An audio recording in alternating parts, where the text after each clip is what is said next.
Whoa, sweet, check this out. Come up here. What do you got? Look at these pockets of water. They're just filled with crabs. All right, let's get down. We gotta film this. Oh, wow. All right, come on down. Here, hand the camera to me. Sweet. Wait till you guys see all these crabs. This is gonna be awesome. Not exactly easy getting down here, is it? There you go. All right, you good? Watch rocks. They're slippery. What are these? These are pelagic red crabs, and they come in by the thousands. Look at that. Ow, ow, they're pinching me.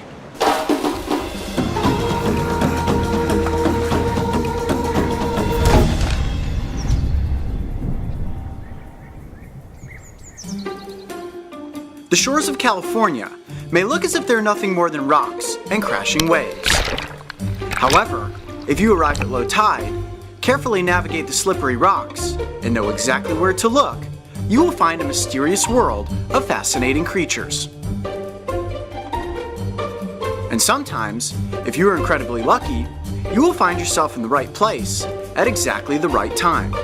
Which is what totally happened for the brave wilderness crew and I when we came upon a massive wash-up of pelagic red crabs, a marine phenomenon that only happens every once in a great while. Right. Welcome back, everyone. Okay, so we're on location in Southern California right now, filming our new series Beyond the Tide, shooting some B-roll shots, and I come up to the edge of this cliff and look in and see an entire pocket of water filled with pelagic red crabs. Here, let me grab a handful of these so you guys can see them.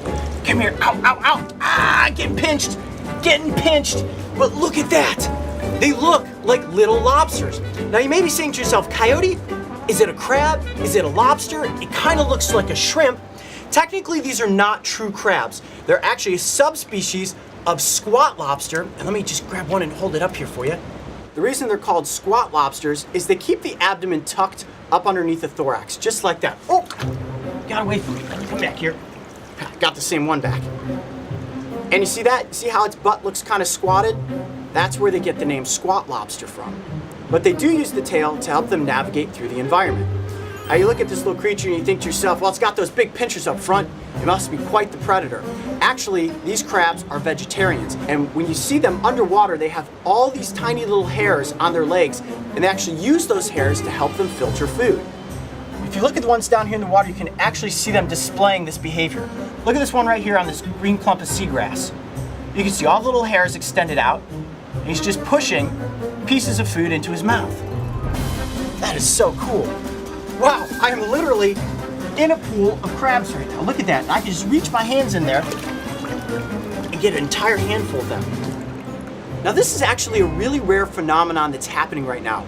It's only every few years that you see a major wash-up of these crabs on the shore. These crabs typically live far out at sea in the pelagic region, meaning that they're suspended in the middle of the ocean. Not on the shore, not on the basin, but just swimming freely out in the water. Now, they do make great food for whales. Even something as large as a blue whale will go back and forth through swarms of these, gobbling them down. As soon as they end up on the shore like this, though, we've got seabirds flying all over the place, and it's an absolute buffet line. Let's see how many I can get in my hand at once. You know what this kind of reminds me of, Mark? When we were doing the newt episode, and I was able to just walk into a pool of newts and pick up tons of them. Look at that. An entire handful of pelagic red crabs. And you may be wondering to yourself, are these crabs edible? I would say no. There wouldn't be much meat on an animal like this. Just the tiny little tail has a little bit of meat in it. They're mostly exoskeleton, eyeballs, and innards. For such a bizarre looking little ocean creature, they certainly are beautiful with that bright red coloration. Watch this, when I put them down into the water, it almost looks as if they glow. Wow, that is so cool. Now, one question I often get is, Coyote, where do you and the Brave Wilderness team find inspiration for the shows you create?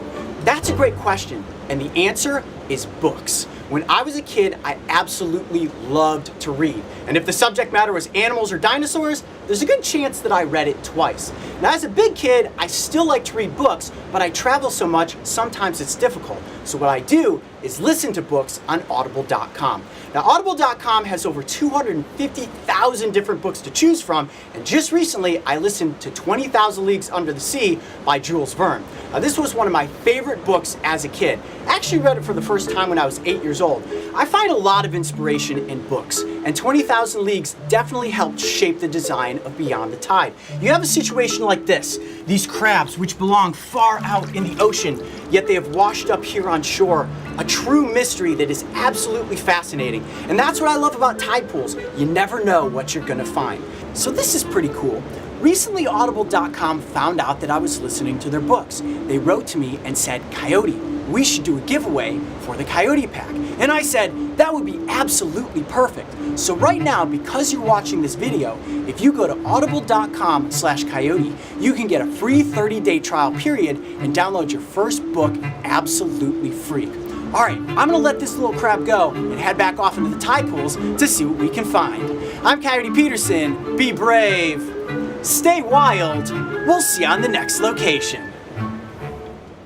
The tide pools of the world are filled with all kinds of mysterious creatures, many of which I've never even heard of, and certainly have never captured for the cameras.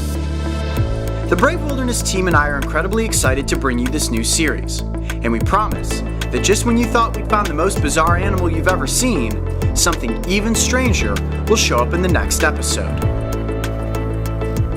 If you're excited for Beyond the Tide to start, make sure to go back and watch the episode of Breaking Trail that inspired this new series, Exploring for Sea Creatures. And don't forget, download your free audiobook from audible.com/coyote.